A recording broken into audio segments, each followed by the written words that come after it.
हम जो पढ़ के आ चुके हैं, हमने एक्सेल हमारा कंप्लीट कर लिया है, ठीक है। और इसमें हमने डिफरेंट शीट्स भी हमने पढ़ी हैं, और लास्ट हमारी जो शीट थी वो कौन सी थी, कमीशन रिपोर्ट वाली हमारी शीट थी, ठीक है।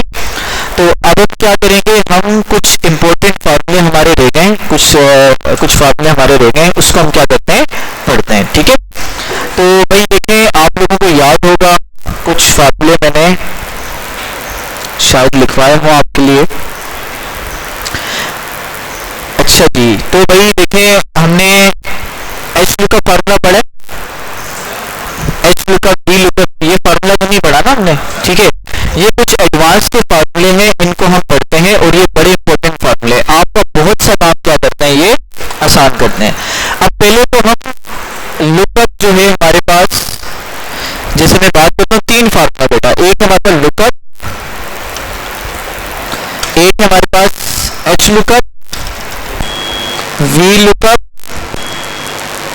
और एक हमारे पास एच लुकअप, ठीक है भाई। तो ये हमारे पास फार्मूले हैं।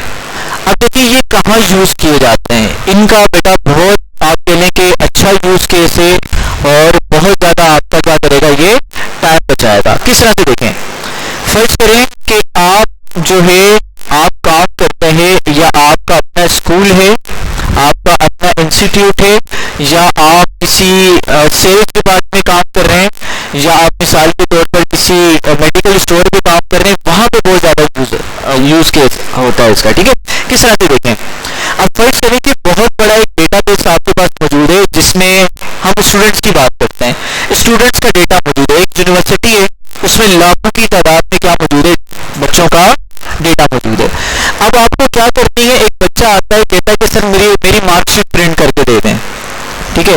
अब लाखों की तादाद में बच्चे हैं, उनकी मार्कशीट प्रिंट करना, ये क्या है, पहले तो ढूंढना उसका डेटा, फिर उसके सारे सब्जेक्ट के नंबर उठाना, उसको एक लेआउट में एंटर करना, एंटर करने के बाद उसको प्रिंट करना, लेआउट बनाने के बाद, ये क्या है, बड़ा ही मुश्किल काम है। लेकिन आप क्या कर सकते हैं, इस फार्मूले का इस्तेमाल करके आप इतने मुश्किल काम को आप बहुत ही आसान बना सकते हैं। जस्ट आप क्या करेंगे, बच्चे का रोल नंबर डालेंगे, सारी डिटेल्स बच्चे की आपके सामने आ जाएंगी। समझ में आ रही है? तो ये करना किस तरह से, इसको हम देखते हैं। अच्छा देखें, फॉर एग्जांपल हम यहाँ पे क्या करते हैं, यहाँ पे हम एक डेटा, डमी डेटा बना लेते हैं। एम्प्लॉय आईडी मैंने लिख दिया, एम्प्लॉय नेम मैंने लिख दिया, और उसके बाद क्या होगा हमारे पास, या स्टूडेंट आईडी लिख देते हैं, स्टूडेंट आईडी आ गया, स्टूडेंट नेम आ गया, ठीक है। स्टूडेंट फादर नेम का बोला मैं ऐड करना चाहे वो भी ऐड कर सकते हैं। जैसे हमारे पास फिजिक्स के मार्क्स आ गए, ठीक है, और मैथ्स के मार्क्स आ गए, ठीक है। तो मिसाल के तौर पर देखें तो हमारे पास ये सारी की सारी चीजें मेरे पास आ चुकी, ठीक है। यहाँ पर मैं स्टूडेंट आईडी या स्टूडेंट रोल नंबर लिखता हूँ 1001, और इस सीरीज को मैं कंटिन्यू कर लेता हूँ, ठीक है भाई। जैसे स्टूडेंट में लिखता हूँ वकार इम्तियाज बासित वदूद जाफर सलीम आमिर रिजवान खान, ठीक है भाई। चलिए हमने ये क्या कर दिए, नाम, मिसाल के तौर पर यहाँ पर नाम भी हमने ऐड कर लिए। अब यहाँ पे नंबर लिख देते हैं 100 50 60 45 23 56 45 20 23 50, ठीक है। और मैथ्स के भी हम क्या करते हैं, यहाँ से नंबर्स को कॉपी कर लेते हैं यहाँ पर, ठीक है। इसको मैं सिलेक्ट करता हूँ, इसको मैं सोर्ट पे जाता हूँ, कस्टम सोर्ट पे जाता हूँ, स्मॉलेस्ट टू लार्जेस्ट कर देते हैं, ठीक है। स्मॉलेस्ट ऊपर आ जाएगा, कंटिन्यू विद करंट सिलेक्शन जाते हैं, इसको हमने smallest to largest, continue with current selection, ठीक है भाई, ताकि डिफरेंस क्रिएट हो जाए। भाई क्लियर है यहाँ तक? अच्छा, अब देखिए मैं चाहता हूँ कि भाई मेरे पास अगर मैं यहाँ पर क्या एक टेम्पलेट बना देते हैं कि भाई ये बहुत बड़ा, मिसाल के ऊपर बहुत बड़ा डेटाबेस मेरे पास मौजूद है, ठीक है, बहुत ज़्यादा डेटा मेरे पास यहाँ पर मौजूद है। तो हम एक काम करते हैं, मैं चाहता हूँ चाहे तो मैं नई शीट भी उस टेम्पलेट को मैं लेकर के आ सकता हूँ, ठीक है। मैं यहाँ पे जाता हूँ, मैं कहता हूँ कि भाई स्टूडेंट आईडी, और यहाँ पे मैं लिखता हूँ स्टूडेंट नेम,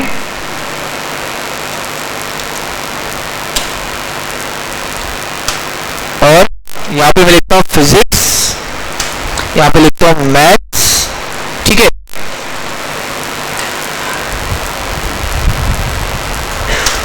अच्छा भाई देखें, अब क्या है कि सिर्फ मैं यहाँ पर स्टूडेंट आईडी लिखूंगा, वो सारे का सारा यहाँ पर थीम ऑटोमेटिकली आ जाएगा, यानी कि 1 लाख बच्चे होंगे, 2 लाख बच्चे होंगे, उसमें से सिर्फ उसी आईडी वाला स्टूडेंट को क्या करेगा, सर्च करके यहाँ पर लाके डेटा दे देगा, ठीक है। तो यहाँ पर अब क्या करते हैं, लिखते हैं, जैसे मिसाल के तौर पर भाई देखें, जिस आईडी के थ्रू या जिस भी पैरामीटर के थ्रू आपने क्या करना है, सर्च करना है। मैं सर्च किसके लिहाज से कर रहा हूँ, मैं स्टूडेंट आईडी के लिहाज से कर रहा हूँ, समझ में आ गई? तो जिस भी चीज को आप सर्च करोगे, यानी कि इनपुट डालोगे, तो बाकी सारी डिटेल ऑटोमेटिकली आ जाए, उसको आपने शुरू में रखना है। अगर नेम के जरिए से सर्च करो तो नेम शुरू में रखना है, अगर स्टूडेंट आईडी के थ्रू, स्टूडेंट रोल नंबर के थ्रू करे तो उसको आपने कहाँ रखना है, शुरू में रखना है, ठीक है। देखिए शुरू में आपके पास आ रहा है। और दूसरी बात होगा, आपने क्या करना है, जिसके थ्रू सर्च करोगे उसके सामने वाला सेल खाली होना चाहिए, जहां पे आप इनपुट दोगे फार्मूला वहां पर नहीं लगेगा, वो सेल आपका क्या रहेगा, खाली रहेगा। अब देखिए यहाँ पर मैं चाहता हूँ, जैसे स्टूडेंट बाकी सारे पैरामीटर्स पे सिर्फ आपने एक दफा फार्मूला लगाना है। जब टेम्पलेट आपका बन गया, आपको उसके बाद फार्मूला लगाने की जरूरत नहीं पड़ेगी। जैसे यहाँ पर देखिए मैं लिखता हूँ equal look UP up, lookup bracket open किया, देखें फार्मूला खुद आपकी हेल्प करेगा। क्या कह रहा है फार्मूला, लुकअप वैल्यू, फार्मूला कह रहे हैं कि भाई मुझे बताओ मैंने किस वैल्यू को देखना है, ठीक है। तो भाई किस वैल्यू को देखेगा, जो वैल्यू हम यहाँ पे पुट करेंगे, यानी कि स्टूडेंट आईडी, ठीक है। स्टूडेंट जिस वैल्यू को आपने देखना है उसके सामने वाले सेल को आप सिलेक्ट कर लें, सिलेक्ट कर लिया, तो फिर आपने कॉमा लगाया, फिर आपसे कह रहा है कि लुकअप वेक्टर, मतलब कि आपने क्या करना है, लुकअप वेक्टर का मतलब ये है कि आपने अपनी रेंज को सिलेक्ट करना है। मिसाल के तौर पर ये मैंने रेंज को क्या कर लिया, सिलेक्ट कर लिया, ठीक है। उसके बाद फिर कॉमा लगाना है, और फिर कॉमा लगा के क्या बता रहा है, रिजल्ट वेक्टर, यानी कि आपने आपका जो रिजल्ट है कौन से कॉलम में लाए कर रहा है। जैसे स्टूडेंट नेम में लाना चाह रहा हूं, तो कौन सी कॉलम में, दूसरे वाले पे है ना, आपने जाके इसको सिलेक्ट करना है। आप यहाँ पे गए और आपने कहा कि भाई इस यहां से मुझे सिलेक्ट करके देना, जब मैं क्या करूंगा, आईडी डालूंगा, आपने सिलेक्ट किया और ब्रैकेट क्लोज करके आपने एंटर कर दिया, ठीक है। क्या रहा भाई, क्या रहा, एरर में क्या लिखा हुआ है,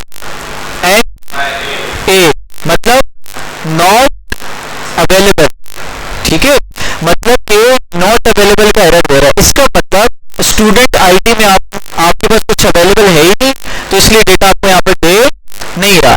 यहाँ पे मैं स्टूडेंट आईडी लिखता हूँ, मिसाल के तौर पर 1001 लिखता हूँ और इंटर करता हूँ, देखो आगे बता, समझ आ रही है। स्टूडेंट आईडी मौजूद नहीं थी, यहाँ पे मैं लिखता हूँ 1002 इंटर किया, देखो इम्तियाज आ गया, 1010 देखो इमरान आ गया। समझ में आ रही कि नहीं आ रही? बस आपने एक दफा टेम्पलेट को आपने क्या करना है, इस्तेमाल करना है। अब दोबारा देखो बेटा, नीचे आपने फिजिक्स में भी एक फार्मूला लगाना है, आपने लिखा इक्वल आई के look UP up bracket open. अब क्या कह रहे हैं, लुकअप वैल्यू, यानी कि वो सेल आपने सिलेक्ट करना है जिस सेल में आप इनपुट दोगे, ठीक है। अब वो सेल क्या है, ये सेल भी ले लो, ये भी ले लो, कोई भी सेल ले लो, कोई मसला नहीं है, लेकिन हम ये वाला ले रहे हैं जिसके सामने हमने लिखा है कि भाई यहाँ पे क्या इनपुट करना है, स्टूडेंट आईडी अपने डालनी है, हमारी आसानी के लिए, ठीक है, समझ आ गई। अच्छा ये हमने ले लिया, फिर कॉमा लगाया, क्या बोल रहा है, लुकअप वेक्टर, लुकअप वैल्यू और लुकअप वेक्टर का मतलब ये है कि भाई डेटा इसको दे दो, पूरी रेंज दे दो, जो भी रेंज में आपने काम करना है, रेंज आपने सिलेक्ट की, फिर कॉमा लगाया, फिर कह रहे रिजल्ट वेक्टर, आपका रिजल्ट कौन से वाले कॉलम में कहां पे मौजूद है, भाई ये फिजिक्स वाले कॉलम में मौजूद है, मैंने सिलेक्ट किया, ब्रैकेट क्लोज किया, मैंने एंटर कर दिया। अब देखो इसने फिजिक्स के नंबर भी इसके बता दिए, ठीक है। अब वही फार्मूला मैंने नीचे भी अप्लाई करना है, तो क्या करूंगा, यहाँ पे मैं जाऊंगा, यहाँ पे फार्मूला बार में डबल क्लिक करूंगा, यहां से कंट्रोल ए करता हूं, नहीं कर रहा, यहां से सिलेक्ट कर लूंगा, कंट्रोल सी किया और यहां पर आया। अब देखिए यहां पर ये इस तरह से सिलेक्ट किया हुआ इसने, सिंपल कुछ भी नहीं करना आपने, कीबोर्ड से स्किप का बटन दबा दो, दबा दिया, और यहाँ पर मैथ्स वाले में आके कंट्रोल बी आपने कर दिया। अब यहाँ पर भी 50 बता रहा, अब्दुल्ला क्या करेंगे, चेंज करना है, क्या करें, डबल क्लिक करेंगे और यहां से लास्ट वाले रिजल्ट वेक्टर को अपने चेंज करना है, हटाया आपने, और मैथ्स कहां पर आ रहा है, मैथ्स वाले कॉलम में आ रहा है, इसको सिलेक्ट किया और हमने एंटर कर दिया, सेट हो गया। तो अब देखें आपने पूरा टेम्पलेट बना दिया, आप चाहे तो उसको कोई भी फॉर्मेटिंग दे सकते हैं, जैसे मिसाल के तौर पर मैंने इसको सेट कर लिया, इसको मैंने बॉर्डर दे दिए, बॉर्डर भी आप दे दो, ठीक है, आपने कलर सेट कर दिए कि भाई स्टूडेंट आईडी है हमारे पास, ठीक है, फिर ये स्टूडेंट नेम आ गया, मतलब कि जो फॉर्मेटिंग देना चाहो, यानी कि आप एक मार्कशीट का आप टेम्पलेट भी बना सकते हो।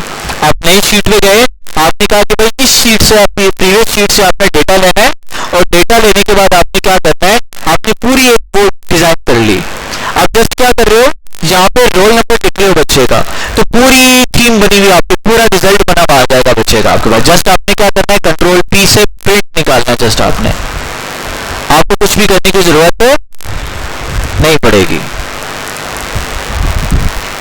अच्छा मुझे याद करवाना, इसका मैं उधर नाम दूंगा, इसको दोबारा इंशाल्लाह कोर्स में एनरोल करेंगे, ठीक है। अच्छा भाई समझ में आ गई यहाँ तक। तो अब देखिए भाई क्या है, जस्ट मैंने क्या करना है, यहाँ पर गया, मैंने कहा कि भाई स्टूडेंट आईडी 1007 स्टूडेंट का रिजल्ट बताओ, देखो सारा अपडेट करके बता रहा है। अच्छा अगर आप हॉस्पिटल में हो, आप मेडिकल पे काम कर रहे हो या फिर डॉक्टर हो, तो जस्ट आपने क्या किया, एक दफा मेहनत करके शीट बना लिया आपने। अब आप क्या करो, पेशेंट का नंबर लिख रहे हो, अक्सर स्लिप पे आपने देखोगे स्लिप नंबर लिखा होता है, पेशेंट नंबर लिखा होता है, अच्छे हॉस्पिटल्स की बात कर रहा हूँ, तो उससे क्या होता है, वो सारा डेटा ट्रेक कर रहे होते हैं, जस्ट आपने क्या करना है, यहाँ पे उसका नंबर लिखना है, पूरे आपके पेशेंट की डिटेल हिस्ट्री आ जाएगी कि भाई इस बंदे ने पहले ये बीमारी थी, फिर ये हुआ, फिर इसने इस दफा विजिट किया, फिर इस दफा विजिट किया, ठीक है। तो डॉक्टर क्या कर सकता है, पूरी डिटेल उस पेशेंट की देख सकता है, लेकिन कब देखेगा, वेरी गुड, जब उसके पास ऑर्गेनाइज करने शीट में डेटा मौजूद होगा। अगर ऑब्वियस सी बात है डेटा ही नहीं डाला तो देख भी नहीं पाएगा। भाई समझ में आ गया? यहाँ तक आप इस तरह से पूरे कस्टमर का रिकॉर्ड ट्रेक कर सकते हो, पूरी जो आपकी चीजें लिखी हैं उसको आप इस तरह से टेम्पलेट बना के आप देख सकते हो कि भाई किस कस्टमर ने क्या क्या लिया है, क्या क्या उसकी फीडबैक है, नोट सेट कर सकते हो, वो सारा डेटा यहाँ पर अप्लाई कर सकते हो। जस्ट क्या करना है, आपको एक दफा टेम्पलेट बनाने में मेहनत करनी है। टेम्पलेट भी क्या बनानी है, आपने एक दफा फार्मूला लगा के उसको कॉपी करते जाओ, बस वो आखिरी वाली वैल्यू चेंज करते चले जाओ, ठीक है। अब देखें फिर उसके बाद कौन सा फार्मूला हमारे पास, वी, जी हर जगह लग जाएगा बेटा, हर जगह, ठीक है। लेकिन मैंने क्या कहा, उसमें ये ख्याल रखना है कि फिर आपने क्या करना है, नेम को फर्स्ट कॉलम में रखना है, सही है। लेकिन देखें बड़ी अच्छी बात पूछी इन्होंने कि देखें बेटा, अब मिसाल के तौर पर 1000 बच्चे मौजूद हैं, 100 बच्चे मौजूद हैं, नाम तो चेंज हो सकता है, एक जैसा आ सकता है ना, तो नेम से सर्च करोगे तो वहां पे कंफ्यूजन कॉन्फ्लिक्ट क्रिएट हो जाएगा। इसी वजह से हम क्या करते हैं, स्टूडेंट को रोल नंबर असाइन करते हैं, स्टूडेंट आईडी असाइन करते हैं, एम्प्लॉय को एम्प्लॉय आईडी असाइन करते हैं, क्योंकि ये नंबर जो होता है ये यूनिक आइडेंटिटी होता है, समझ आ रही है। तो मतलब कि नाम एक जैसा भी होगा तो कोई टेंशन नहीं, लेकिन आईडी क्या रहेगी, यूनिक रहेगी। तो मिसाल के तौर पर आप फिजिक्स के लिहाज से करना चाह रहे हो तो पहले नंबर पे किसको रखना पड़ेगा, फिजिक्स को रखना पड़ेगा। तो आप उसी के लिहाज से फिर क्या कर सकते हो, चीजों को टेम्पलेट बना के देख सकते हो। भाई समझ में आ गई? अच्छा अब बात करते हैं वी लुकअप की। भाई देखिए चीजों नाम से याद करेंगे ना तो उतना अच्छा आपको याद होगा। जैसे कॉनकेटिनेट हमने फार्मूला पढ़ा था, क्या काम होता है कॉनकेटिनेट फार्मूले का? कॉनकेटिनेट फार्मूला याद आ रहा है किसी को? हाँ, दो तीन लफ्जों को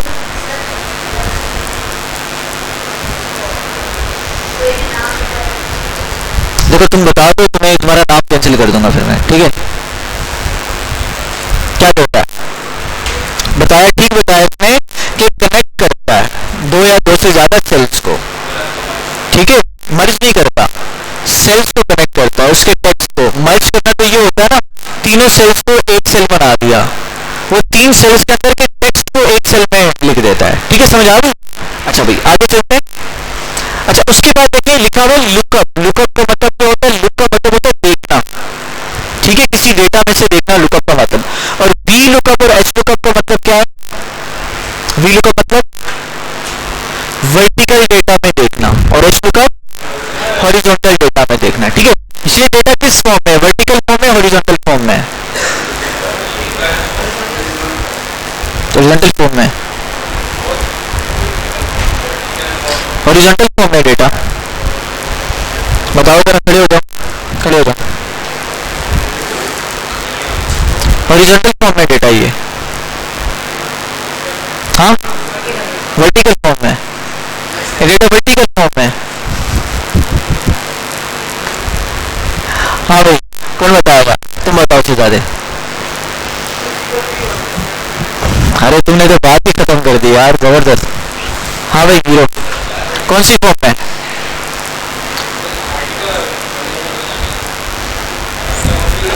हाँ भाई यासिर, ऐसा नहीं करो यार, देखो तुम नाम खराब कर रहे हो यार। यार इतने से हो गए यार। हाँ मैं पूछ रहा हूँ, ये डेटा वर्टिकल फॉर्म में है, हॉरिजॉन्टल फॉर्म में है? वर्टिकल का मतलब हाइट, ठीक है, वाई एक्सिस में, और हॉरिजॉन्टल मतलब एक्स एक्सिस में, ठीक है, रोज की फॉर्म में। तो डेटा कौन सी फॉर्म में मौजूद है? हॉरिजॉन्टल। कितने कह रहे हैं हॉरिजॉन्टल? और वर्टिकल कितने कह रहे हैं? हाँ, वर्टिकल वाले बैठे रहे, हॉरिजॉन्टल वाले खड़े हो जाए। हॉरिजॉन्टल वाले खड़े हो जाए, वर्टिकल वाले बैठे रहे।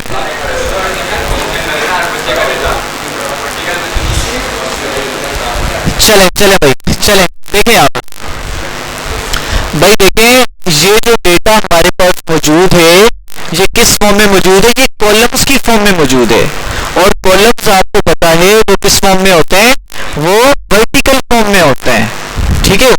और वो डेटा जो कि हॉरिजॉन्टल फॉर्म में होता है, मतलब कि रोज में लिखा होता है।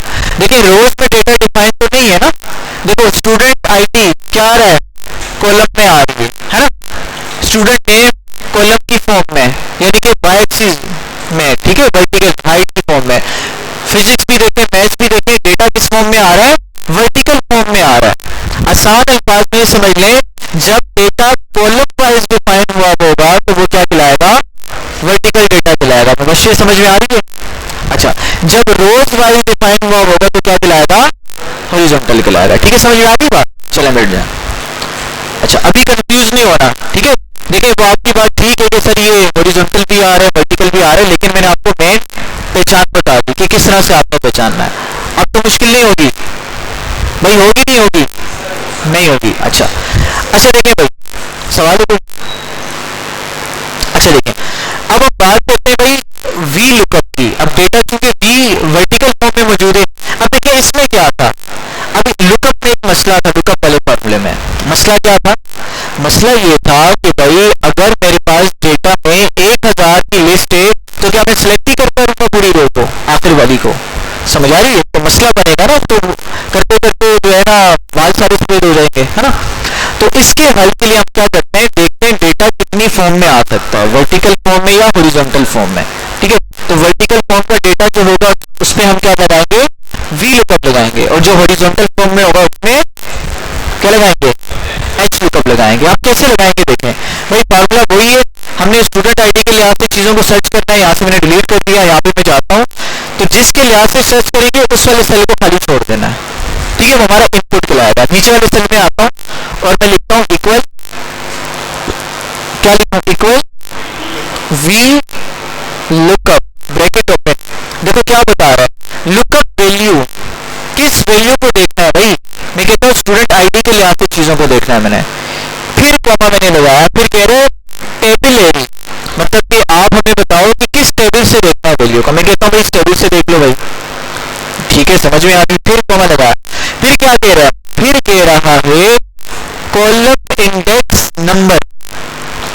आप हमें ये बात बताएं कि भाई कौन से कॉलम में आपका ये डेटा मौजूद है, यानी कि किस कॉलम में आप ये डेटा देखना चाहते हो। तो देखो मैंने क्या लिखा है, स्टूडेंट नेम, कौन से कॉलम में आ रहा है, मेरे डेटा के लिहाज से कौन से कॉलम में आ रहा है, पहले में, दूसरे में, तीसरे में, दूसरे में आ रहा है ना। तो यहाँ पे जाके मैंने जस्ट क्या लिखना है, 2 लिख देना है यहाँ पर, समझ आ गई, जस्ट ये काम करना है। लुकअप में क्या था, मुझे सिलेक्ट करना पड़ा था रिजल्ट को, जो रिजल्ट में देख रहा था। वी लुकअप में क्या है, मैंने जस्ट कॉलम नंबर लिखना है कि भाई कौन से कॉलम का रिजल्ट देखना चाह रहा हूं। समझ आ रही कि नहीं आ रही, मेरे बच्चे कॉलम का नेम नहीं देना, मैंने कहा था कॉलम का नंबर लिखना है। देखो फॉर्मूला क्या बोल रहा है, कॉलम इंडेक्स नंबर, एनयूएम का क्या मतलब है, नंबर, नंबर आपने डिफाइन करना है, ठीक है। अच्छा, हो सकता है कि भाई ये वाला डेटा सेंटर में मौजूद हो, ये टेबल सेंटर में मौजूद हो, फिर तो आप बोलोगे जी हो गया, एच हो गया, नहीं, वो क्या करना है, आपने नंबर को देखना है जो रेंज आपने सिलेक्ट की है, ठीक है। अच्छा, ये लगा दिया, ब्रैकेट क्लोज करके मैंने एंटर कर दिया। अब क्या बता रहे, नॉट अवेलेबल, इसका मतलब क्या है, हाँ बच्चे, मतलब क्या है, एरर क्यों दे रहा है, इस एरर का क्या मतलब है, क्यों आ रही है, आईडी की वैल्यू नहीं है, वेरी गुड।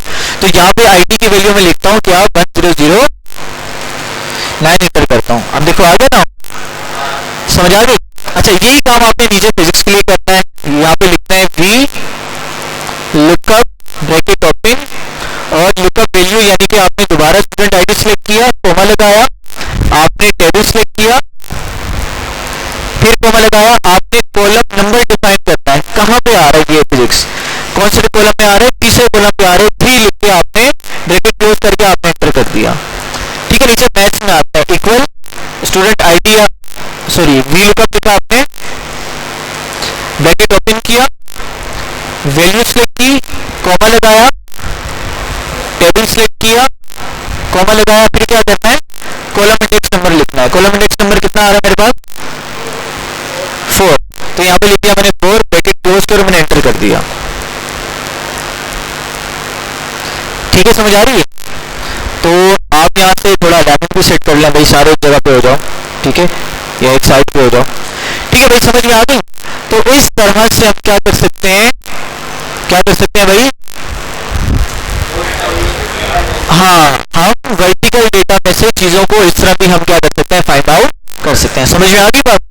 अच्छा जी, आगे चलते हैं भाई, और इसके बहुत सारे यूज केसेस हैं। देखिए यहाँ पर भी आप जाते हैं तो आपकी डिटेल फाइंड करने के लिए क्या करते हैं, इन्होंने भी ये शीट बनाई हुई है, वहाँ पे आपका जीआर नंबर लिखते हैं, सारी डिटेल आ जाती है, भाई इतनी छुट्टियां हैं, इतने एब्सेंट है, अब तक ये प्रोग्रेस जा रही है, इतने असाइनमेंट जमा है, इतने असाइनमेंट जमा नहीं है, वो सारी डिटेल एक शीट में रख के और जस्ट आपका नंबर लगाते हैं, वो 3-4 बच्चों में से आपका डेटा निकल के आ जाता है। समझ आ रही है। तो बहुत यूज केसेस हैं इसके। अच्छा भाई, ये भी हो गया। अब हम बात कर लेते हैं किसकी, एच लुकअप की बात करते हैं। फॉर एग्जांपल ये हमारे पास डेटा मौजूद है और इस डेटा को हम यहाँ पे लिखते हैं। अब देखिए हमारे पास यहाँ पे मैं जाता हूँ, इसके क्लियर पे जाता हूँ और क्लियर फॉर्मेट पे चले जाते हैं। फॉर्मेट क्लियर कर दिया। यहाँ पे मैं लिखता हूँ स्टूडेंट आईडी 1001 और यहाँ से इसको मैं कंटिन्यू करवा देता हूँ, ठीक है। यहाँ से स्टूडेंट नेम लिख देते हैं,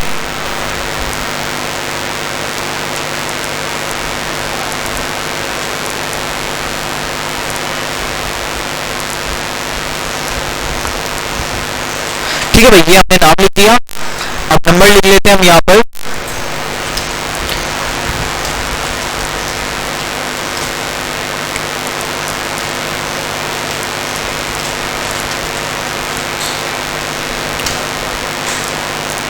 ये बहुत ही कोई एक्स्ट्रा ऑर्डिनरी बच्चा था ना, 4000 नंबर ले लिए, सारों किसी ने ले लिए।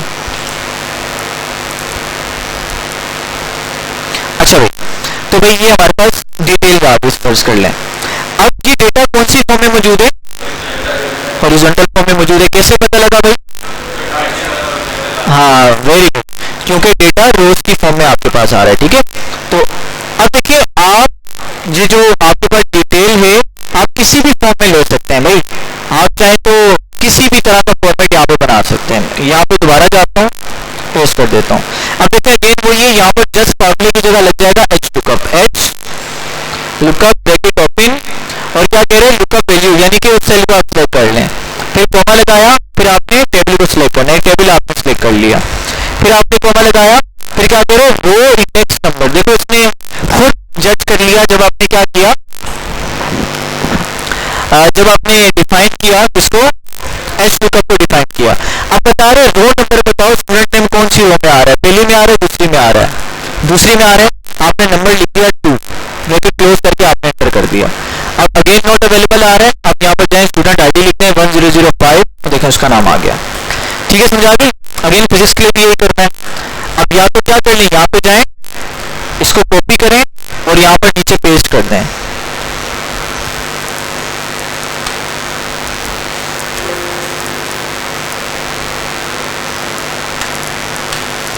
ठीक है, या इसको हम हटाते हैं, ड्रैग एंड ड्रॉप कर दिया। अब ड्रैग एंड ड्रॉप किया तो देखिए ये हमें क्या बता रहा है, इसमें हमने पहला लिया था, इसमें अच्छा देखिए एच लुकअप तो जस्ट आपने क्या करना है, पीछे से आपने रो को चेंज करना है। अभी ऑटोमेटिकली इसने सही पकड़ लिया है, लेकिन इस तरह से कनेक्ट करता नहीं फॉर्मूले के साथ। अच्छा भाई देखिए कहां पर हमारे पास आ रहा है, अच्छा ये गलती हो गई ना, गलती हो गई। ये कर क्या रहा है भाई, दोबारा देखें, एरर देखें। अच्छा हमें लग रहा है कि सही आंसर दे रहा है, लेकिन सही आंसर नहीं दे रहा।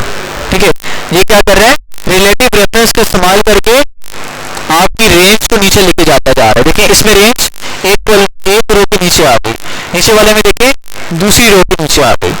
तो आपने इस तरह से ड्रैग एंड ड्रॉप नहीं करना, आपकी सारी वैल्यूज खराब हो जाएंगी। आपने अगर यही फार्मूला कॉपी भी करना है तो आप यहाँ पे क्लिक करें, यहाँ पे फार्मूला बार में जाएं, यहाँ से कॉपी करना है, फार्मूले को कॉपी कर लिया, यहाँ पे स्किप का बटन दबाएं, फिजिक्स में आके इसको पेस्ट कर दें, दोबारा नीचे मैथ में भी आके पेस्ट कर दें। क्या करना है, डबल क्लिक करें, एंड में जाके आप देखें फिजिक्स किसमें आ रहा है, फिजिक्स आ रहा है तीसरी रो में, तो हटा के यहाँ पे 3 लिख के एंटर कर दें। सही है, फिर नीचे वाले में जाएं, यहाँ पर जाएं और यहाँ पर आपने क्या करना है, मैथ कौन सी इसमें आ रहा है, 4 में आ रहा है, तो आपने हटा के क्या लिख दिया, 4 लिख के एंटर कर दिया। भाई समझ में आ गई। जस्ट आपने एक दफा मेहनत करनी है, बाकी सारी की सारी चीजें ऑटोमेटिकली आपकी होती चली जाएंगी। क्लियर है, चले आगे। अच्छा भाई कोई मसला है बेटा, कोई सवाल है तो पूछें इस हवाले से।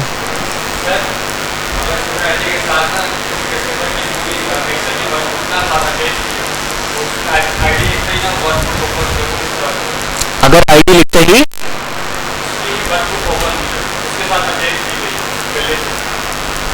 उसके साथ अटैच की गई हो, मतलब आप ये चाह रहे हो कि यहाँ पर मैंने स्टूडेंट आईडी लिखा या जो भी कस्टमर नंबर लिखा तो उसकी फाइल पूरी ओपन हो जाए। ठीक है, चलो इसका देखते हैं। बहरहाल इसमें देखें भाई, इस कॉन्टेक्स्ट में कुछ समझ में कुछ बात पूछनी है तो पूछें, आप वाले को आप देखते हैं। ठीक है, बताएं भाई ये समझ में आ गया।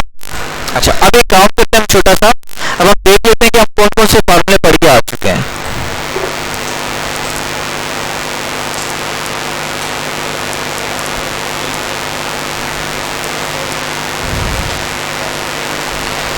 अच्छा जी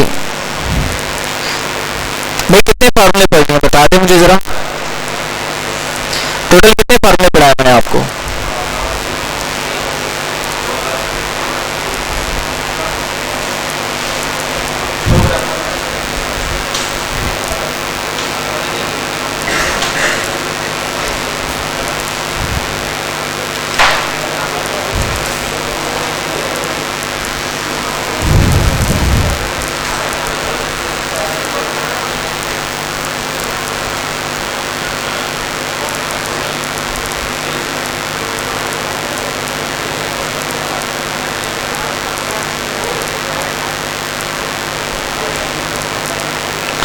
अच्छा भाई देखें, बेसिक मैथमेटिकल ऑपरेटर्स पढ़ ली हमने,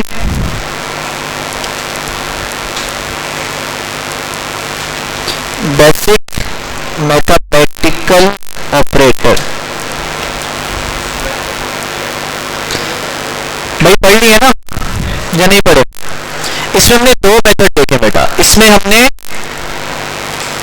डायरेक्ट मेथड भी देखा है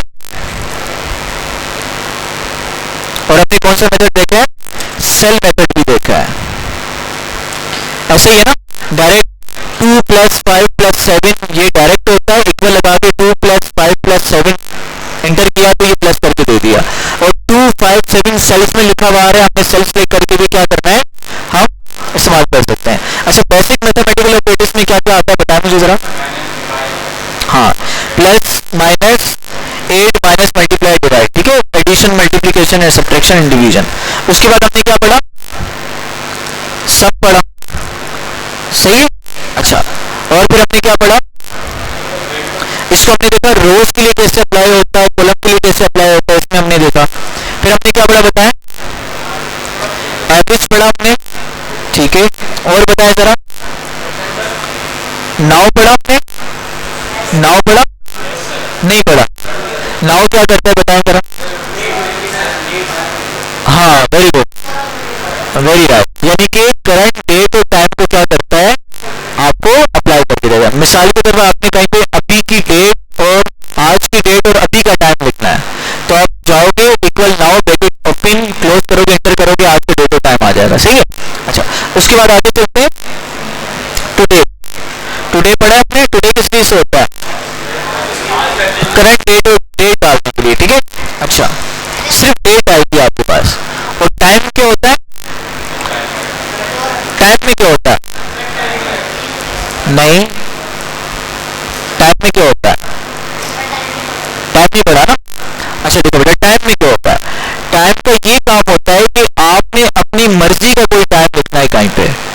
एक तो ये कि टुडे लिख रहे हो, डेट और टाइम ऑटोमेटिकली आ रहा है, आपके कंप्यूटर सिस्टम से ले रहा है, लेकिन आपने अगर कोई अपनी मर्जी का टाइम कहीं ऐड करना है कि भाई इतने बज के इतने मिनट पे और इतने सेकंड पे ये काम हुआ था, आप कोई पास्ट एक्सपीरियंस डिफाइन कर रहे हो, तो इसके लिए आपने टाइम का इस्तेमाल करना। हमने लिखा टाइम ब्रैकेट ओपन, अब देखो ये क्या बता रहे हैं, आवर मिनट और सेकंड डिफाइन करो।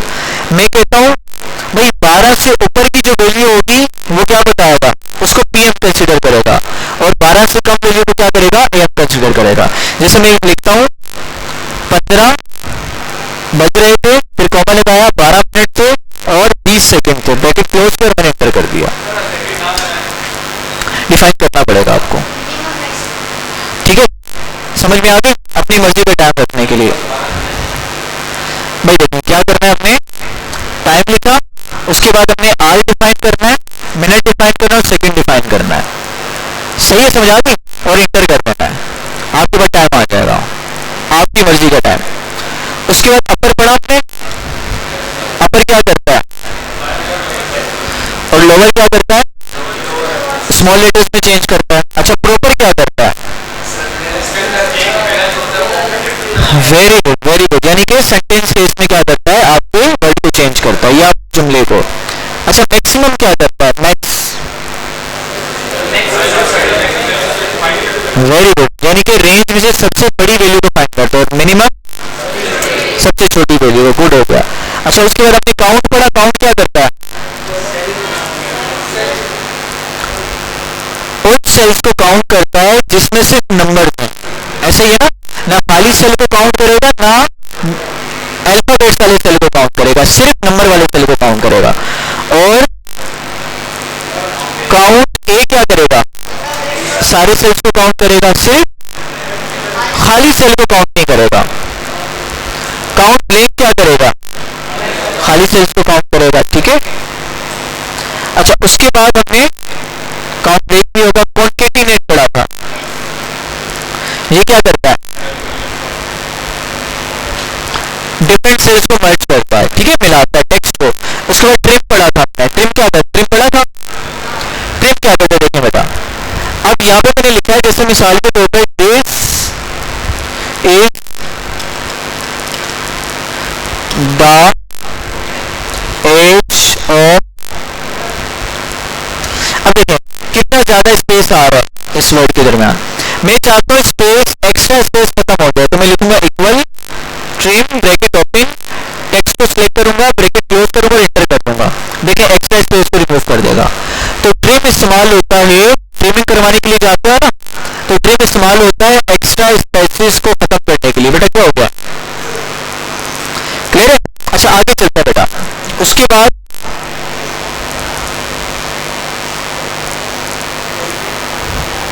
अच्छा भाई काउंट पढ़ा है आपने भाई? देखिए हमने इफ की कंडीशन पढ़ी है ना, दो शीट्स भी हमने इसके हवाले से की, 3 शीटें की, प्रॉफिट एंड लॉस शीट भी हमने इसके हवाले से देखी, और फिर अपने मार्कशीट भी देखी, अपनी कमीशन रिपोर्ट भी देखी। अच्छा उसके बाद हमने लुकअप भी पढ़ लिया हमने, और क्या क्या पढ़ लिया?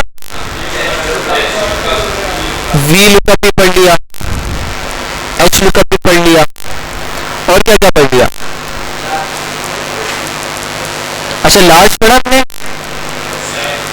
लार्ज पढ़ लिया, स्मॉल पढ़ लिया, स्मॉल पढ़ा। अच्छा देखिए लार्ज क्या करता है भाई? लार्ज का काम ये होता है कि आपकी रेंज में से बड़ी वैल्यू को निकाल दे आपकी मर्जी से। जैसे मैं लिखता हूँ equal large bracket open, range को सिलेक्ट किया, मैं कहता हूँ भाई कॉमा लगाया, मैंने कहा पहले नंबर पे बड़ी वैल्यू निकाल के दो, पहले नंबर पे निकाल के देगा। मैं कहता हूँ भाई दूसरे नंबर पे निकाल के दो, यहाँ से मैंने क्या करना है, एक को हटा के यहाँ पे 2 लिख देना है, दूसरे नंबर पे देखो आ गई, थर्ड नंबर पे, फोर्थ नंबर पे, फिफ्थ नंबर पे। तो मैं इस तरह से क्या कर सकता हूँ, वैल्यू को निकाल सकता हूँ। उसके बाद स्मॉल क्या करेगा, सबसे छोटी वैल्यू निकाल के देगा। रेंज सेलेक्ट की मैंने कॉमा लगाया, मैंने कहा भाई पहले नंबर पे सबसे छोटी वैल्यू क्या है, पहले नंबर पे सबसे छोटी वैल्यू का मतलब तो सबसे छोटी वैल्यू है, ठीक है, इंटर कर दिया। देखो सबसे छोटी वैल्यू बता दी कौन सी आ रही है, 20 आ रही है। अगर यहाँ पे मिसाल के तौर पे 5 लिखता है तो सबसे छोटी वैल्यू 5 कंसिडर करके देता, ठीक है। अच्छा स्मॉल भी हो गया, लार्ज भी हो गया। उसके बाद और क्या पढ़ा आपने, और कोई पढ़ना याद आ रहा है आप लोग को? कॉन्केटिनेट बेटा डिफरेंट सेल्स को मर्ज करता है। जैसे देखिए मैंने लिखा इक्वल कॉन्केटिनेट, ठीक है। पहला मैंने सेल सेलेक्ट किया, कॉमा लगाया, दूसरा सेलेक्ट किया, ब्रैकेट क्लोज करके एंटर कर दिया। देखो इसने क्या किया, दोनों सेल्स को ज्वाइन कर दिया आपस में एक ही सेल के अंदर, जी। ऊपर ऊपर हो, नीचे हो, आगे हो, लेफ्ट में हो, कोई मसले की बात नहीं है, वो एक ही सेल में सारे टेक्स्ट को ला के दे देगा, ठीक है। जैसे मैंने यूज केस बताया था कि आपको अगर क्या करना है, फादर और नेम आपने लिखा हुआ, फादर नेम अलग नेम है, स्टूडेंट नेम अलग नेम है, आपने लिखना है नेम और आगे सन ऑफ लगा के फादर नेम को आपने जोड़ना है कि सेल में कॉलम में लिखना है। तो आप कॉन्केटिनेट का इस्तेमाल करके आप क्या कर सकते हो, आप लगा सकते हो, ठीक है। अच्छा ये भी हो गया, स्मॉल भी हो गया। अब हमारे पास आते हैं काउंट टिप। काउंट टिप पढ़े, हाँ रैंक, ठीक है। रैंक में भी क्या करते हैं, रैंक डिफाइन करते हैं जिससे लार्ज वाला है, ठीक है। अच्छा बताइए काउंट टिप पढ़ा आपने? अच्छा देखिए काउंट टिप क्या करता है, काउंट टिप ये करता है, एक देखिए जैसे काउंट बताएं, काउंट क्या करता है, काउंट करके देता है ना, मतलब कि कौन सा नंबर कितनी दफा आ रहा है, कौन सा नाम कितनी दफा आ रहा है, आपको काउंट करके देता है। लेकिन आपके पास काउंट इफ क्या करता है, खास नाम को काउंट करके देता है किसी भी डेटा में से। मैं ये देखना चाह रहा हूं कि भाई मेरे पास इस पूरे डेटा में वकार कितनी दफा आ रहा है, तो मैं क्या करूंगा, काउंट इफ का इस्तेमाल करूंगा। जैसे मिसाल के तौर पर देखिए वकार को मैं कॉपी करता हूँ और यहाँ पे डुप्लीकेट कर लेता हूँ ताकि मेरे डेटा में वो ले ले। यहाँ पे देखिए आपने लिखा equal COUNT count if bracket open, क्या कह रहा है, रेंज बताओ भाई मुझे, तो हमने रेंज सेलेक्ट कर ली, भाई ये मेरे पास रेंज है, ठीक है। अच्छा उसके बाद मैंने क्या किया, कॉमा लगाया और क्राइटेरिया बता दिया, भाई किस रेंज में मैंने वकार को ढूंढना है, ब्रैकेट क्लोज करके मैंने एंटर कर दिया। देखो क्या बता रहे हैं, वकार कितनी दफा आ रहा है, 3 दफा आ रहा है। समझ में आ गई बात? तो काउंट इफ क्या करेगा, किसी खास नाम को बताएगा उस डेटा में कितनी दफा रिपीट हो रहा है, 2 दफा हो रहा है, 3 दफा हो रहा है, ठीक है। अच्छा आगे चलते हैं। उसके बाद है समिट। समिट क्या करेगा, सम क्या करता है, जमा करता है सारी चीजों को। समिट क्या करेगा, एक खास नाम की वैल्यू को जमा करके देगा। मैं कहता हूं भाई मिसाल के तौर पर इमरान ने इस साल कितनी सेल की है, ठीक है। तो भाई इमरान ने जनवरी में भी सेल की होगी, फरवरी में भी की होगी, मार्च में भी की होगी, मुख्तलिफ महीनों में की होगी। मैं कहता हूँ टोटल सेल बताओ कितनी की इमरान ने। एक तो ये कि मैं पहले इमरान को ढूंढूं, फिल्टर लगाऊं, उसकी वैल्यू को प्लस करूं सब लगा के, मेरा बड़ा टाइम लगेगा। लेकिन सम इफ क्या करेगा, खास नाम की वैल्यू को सम करके दे देगा आपको। किस तरह से देखें, यहाँ पे क्या मैंने यहाँ पे लिखा equal some if bracket open, उसके बाद क्या कह रहा है, रेंज बता दो भाई मुझे। भाई ये लो रेंज बता दिया आपको हमने, ये डेटा आपने इस डेटा में आपने देना है, देखना है, रेंज बता दी। फिर कॉमा लगाया, क्या बोल रहा है, क्राइटेरिया बता दो भाई मुझे, क्राइटेरिया बता दी भाई, वकार को आपने वकार की वैल्यू को सम करके देना है। फिर कॉमा लगाया, फिर कह रहा है सम रेंज बता दो किसको आपने ऐड करना है। ठीक है, मिसाल के तौर पर मैंने फिजिक्स को ऐड करना है और ब्रैकेट क्लोज करके मैंने इंटर कर दिया। ठीक है, समझ आ रही है। तो देखो उसने क्या बता दिया कि भाई हमारे पास जो वकार था उसके कितने नंबर बनते हैं, जैसे यहाँ पर सेल्स लिखा होगा, वकार की कितनी सेल्स बनती है वो देख रहे हैं हम। तो इसने क्या किया, वकार की सेल्स को प्लस करके मुझे बता दिया। भाई समझ में आ रही है बात, नहीं आ रही समझ, दोबारा देखो।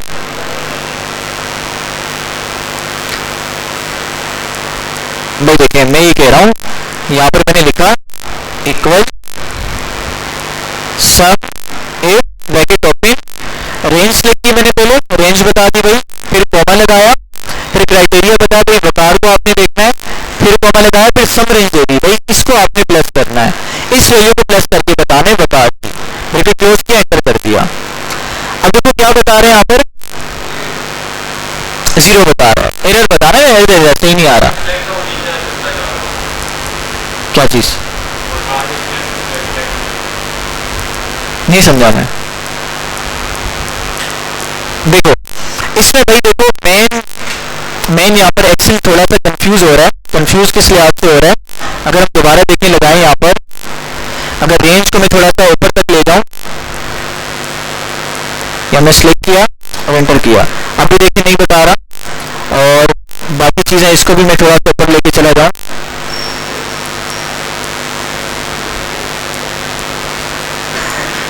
चलो मैं इसको दोबारा डिफाइन कर देता हूँ। इसको लिया और उसको लेट से हमने यहाँ से ले लिया, ठीक है, और इंटर कर दिया, अब भी देखिए नहीं बता रहा। अब देखिए एक्सेल कंफ्यूज हो रहा है, कंफ्यूज का हो रहा है, देखिएगा बेटा यहाँ पर, अब एक्सेल को समझ नहीं आ रहा भाई, नंबर इधर भी आ रहे हैं, नंबर इधर भी आ रहे हैं, मैं कहाँ पे जाऊँ, किसको टोटल करके बताऊँ, इसको बताऊँ या इसको बताऊँ। ठीक है, तो इस केस में हम क्या करेंगे भाई, हमें स्टूडेंट आईडी से तो कोई गर्ज नहीं है ना, तो हम एक काम करेंगे, यहाँ से इसको रेंज में से हटा देंगे। यहाँ पे मैं क्या, यहाँ से मैंने क्या कर दिया, इसको मैंने यहाँ से ले लिया कि भाई इसको सेल, इसको मुझे बता दो, और इंटर कर दिया। अब देखिए इसने कैलकुलेट करके मुझे दे दिया। ठीक है, समझ में आ रही है, हाँ बोलो।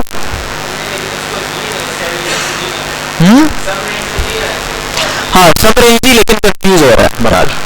ठीक है, आप अपने कंप्यूटर में इस्तेमाल करके देखिएगा, वहाँ पे इस तरह से कंफ्यूज हो रहा है कि नहीं हो रहा, क्योंकि देखिए अभी थोड़ी देर पहले आपने किया था तो उसने सिलेक्ट कर लिया था। ठीक है, लेकिन यहाँ पे प्रीवियस क्लास में भी आ रहा था, लेकिन जब हमने इसको देखा डीप डाउन किया तो यहाँ पर इस तरह से एरर दे रहा था। खैर आप इसको देखिएगा भाई, यहाँ पे समझ आ गई। अच्छा भाई, सम इफ भी हो गया, काउंट इफ भी हो गया, और क्या रह गया, और क्या पढ़ा भाई हमने, प्रोडक्ट पढ़ा। प्रोडक्ट क्या करता है भाई बताएं, प्रोडक्ट पढ़ा नहीं पढ़ा, मल्टीप्लाई करता है, कितने कह रहे मल्टीप्लाई करता है,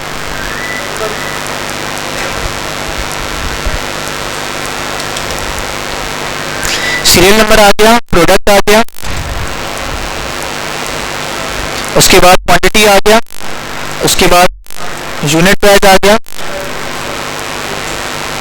उसके बाद टोटल आ गया। अब सीरियल नंबर हम देखते हैं, 3 से 4 प्रोडक्ट को लेते हैं हम। ठीक है, प्रोडक्ट नेम बताओ भाई, कीबोर्ड, माउस, रैम और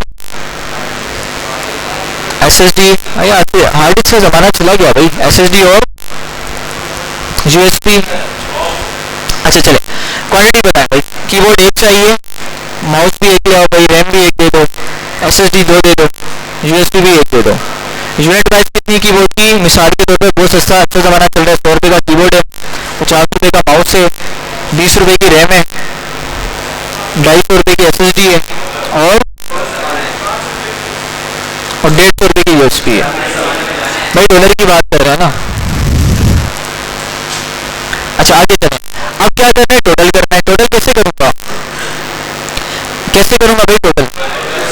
वेरी गुड भाई, बड़े इंटेलिजेंट बच्चे हैं। क्या करूंगा, क्वांटिटी को मल्टीप्लाई करवाऊंगा यूनिट प्राइस के साथ। ये यूनिट प्राइस को क्वांटिटी से मल्टीप्लाई करवा लें, ठीक है।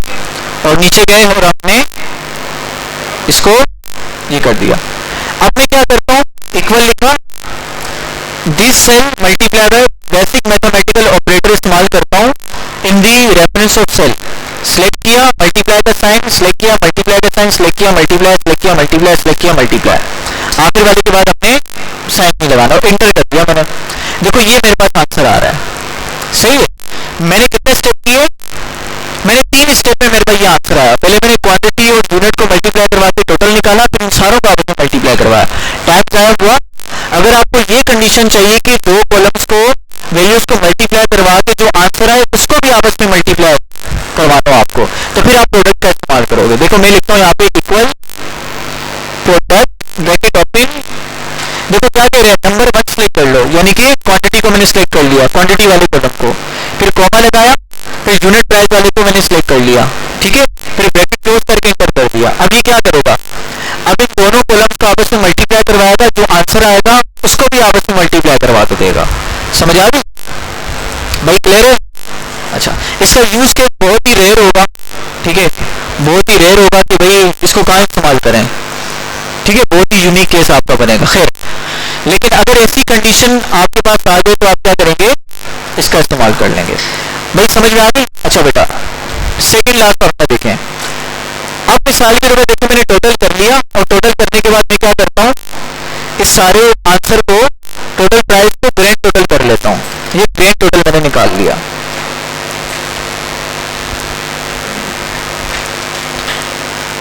ठीक है भाई, ये ग्रैंड टोटल आ गया। अब मैंने क्या करना है, देखो कितने स्टेप हुए मेरे, पहले दोनों को मल्टीप्लाई करवाया, फिर मैंने क्या किया, सम किया। लेकिन जो हमारे पास अभी फॉर्मूला लगा रहे हैं सम प्रोडक्ट, ये क्या करेगा, प्लस करेगा प्रोडक्ट करवाने के बाद। सम प्रोडक्ट देखें, SUM some product bracket open, range 1 को सिलेक्ट किया, कॉमा लगाया, रेंज 2 को सिलेक्ट किया, ब्रैकेट क्लोज करके आपने एंटर कर दिया। देखो ये क्या कर रहा है, मल्टीप्लाई करवाने के बाद क्या करेगा, सम करके आपको दे देगा। समझ आ गई? तो देखो डायरेक्ट इसने ग्रैंड टोटल निकाल के दे दिया। तो अगर आपने डायरेक्ट ग्रैंड टोटल निकालना है, आपने पता करना है कि भाई क्वांटिटी ये है, यूनिट प्राइस ये है, तो बताएं ओवरऑल कितनी कितनी इनवॉइस बनेगी, कितना बिल बनेगा।